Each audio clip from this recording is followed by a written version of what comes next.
the benefit of the audience watching the webcast, could you please explain to me what citizen journalism is all about? Well, that's not an easy thing to describe, actually. What I've tried to do in my paper is come up with a clear definition of what citizen journalism is. There's a notion that anyone can be a journalist, that you can just use, your computer or digital device and, kind of record your observations and get it out there into the public domain, and all of a sudden you're a journalist. What I've tried to do in this paper is come up with a way of kind of separating what's true citizen journalism from, that kind of ad hoc, fragmentation of information. And basically what a citizen journalist is anyone who has a sustained effort at reporting on events that are very important to an audience for public consumption and in the public good.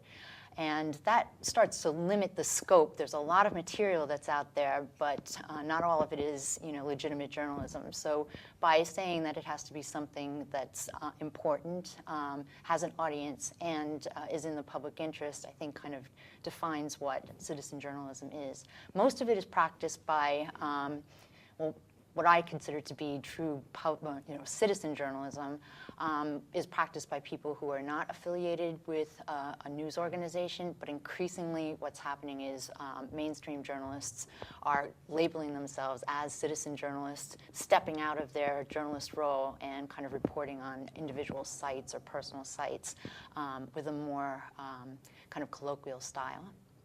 And do you think citizen journalists, in the more in your narrower definition of them being citizens not affiliated to, say, big media organizations, do you think they pose a threat to big news agencies or media organizations? Yeah, that's a very good question. I think what's happened right now is that we're in the midst of a transformation of the media system, and that's probably been occurring since about 1988, 1990. And the first foray of citizens into that area was through new types of formats like talk radio or participating in chat rooms, discussion boards, those kinds of things, and getting the word out. And there was a feeling at the time that this would empower citizens, but those kinds of formats were really still heavily controlled by media organizations or some sort of moderator that was kind of limiting the scope.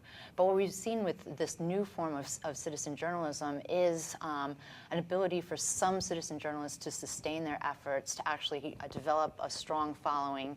And I think it's something that news organizations are starting to fear a little bit.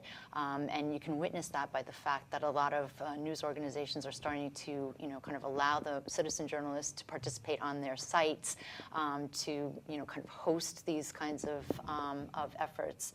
And I think that there's, at the moment, we don't see a direct threat, but I think the fact that there are a good number of sustained efforts in political journalism that have significant audience members, and the fact the public doesn't differentiate, if you're asked, between what a citizen journalist might do on a particularly good political blog and what you find in, WashingtonPost.com, I think it kind of bodes well for citizen journalism.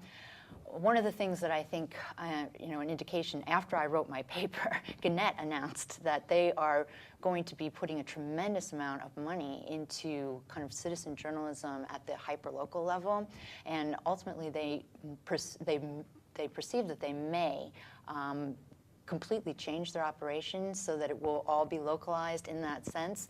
So I think I think that the mainstream news organizations perceive this as citizen journalism as a threat, enough of a threat to try and co-opt it.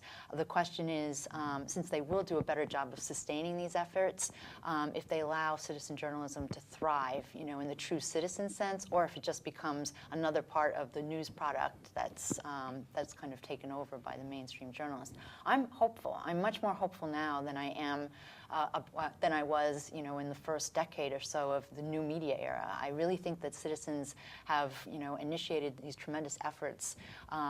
They seem to be here to stay. There's some sticking power. A lot of them, there's a lot that go up quickly and come down quickly. People have difficulty sustaining them. But some of the efforts are really, kind of moving and basically influencing the mainstream press. You mentioned that professional journalists themselves are sort of trying to self-style themselves into citizen journalists. What sort of benefits do you think they see in doing so? Well, first of all, I think that some of the ones that I've looked at kind of carefully, I think they feel that they have a little bit more leeway in what they can say. They can express themselves kind of in a longer format as opposed to what they're somewhat limited to in their broadcast or even in their hard news pieces. They can be a little bit freer with the style, a little bit freer with the facts in a certain sense.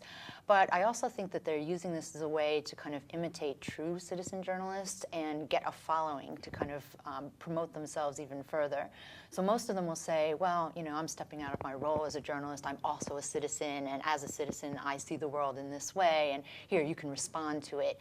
But most of their sites, or most of their kind of citizen, what they label as citizen journalism, really does come through a filters the citizen voices that feed back. One of the big points about citizen journalism is that it's a conversation.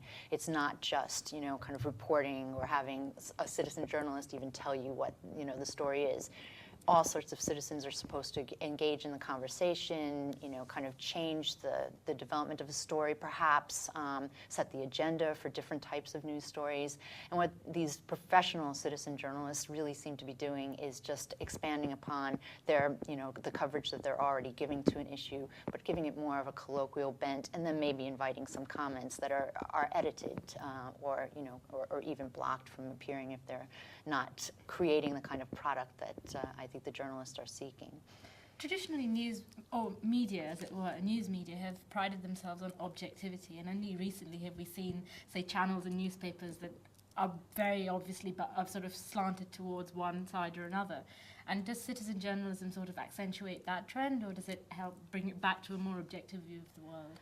I think citizen journalism is just as diverse as, you know, kind of all journalism, mainstream journalism. I think to some extent it accentuates the this trend away from the objective. Not that it was ever possible to really achieve, you know, totally objective journalism to begin with. There's a whole school that says, you know, be upfront about what you are and allow, you know, the audience to choose, you know, the kind of news they want to hear and from the perspective that they want. And so when you have in the United States Fox News, which claims to be, you know, completely unbiased, but everyone knows it's very right-wing, their commentators, you know, come from the right, and their audience is that way, and it's kind of known that that's the way the product is, as opposed to CNN, which has been accused of being very liberal, and it may or may not be, but the fact that it's not stated up front is something that kind of turns off some people who could be potential audience members. So I think citizen journalism probably accentuates it because many of the people, the average citizens that are getting involved are, you know, trying to express opinions. They get involved in response to a particular event,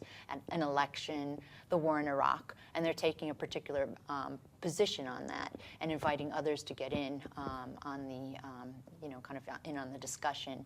And it tends, from what I've observed so far, I've not conducted a study myself yet, or have I seen a study conducted, you know, systematically of what this content looks like, but just anecdotally, it seems as if kind of like-minded people go to like-minded citizen journalist, you know, kind of sites, and, you know, and the discussion tends to be mutually reinforcing. But, you know, on the other hand, the hyper-local kinds of stories are really just factual-based stories about what's going on in the community. Real, you know, here's a crime that was committed that you ought to know about, or here's, you know, some citizens group that's, you know, kind of taking action to build a new skateboard park or something. So those kinds of things are, you know, just objective journalism. Often about topics that aren't getting covered anymore, with this, you know, kind of mainstream news organizations focusing on more on national and global kinds of stories. So how would the notion of news have changed with the introduction of citizen journalism?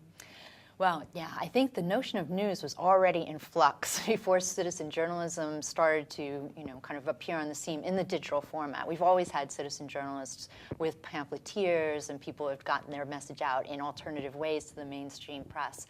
But with this kind of digital citizen journalism coincided with a change in what constitutes news anyway, that was moving away from news as really being current affairs or important kinds of, you know, reports of events of the day, to something that was just pure, you know, information with an anything goes kind of quality. Very interesting book that was written by the current managing editor of the Washington Post, Leonard Downey, and a colleague. He basically says that with the mainstream press they've moved so far away from, kind of news as current event and even current events in the public service that he's had to shift what his news product is to something that's just, could be of interest in a very, very broad sense to the general public.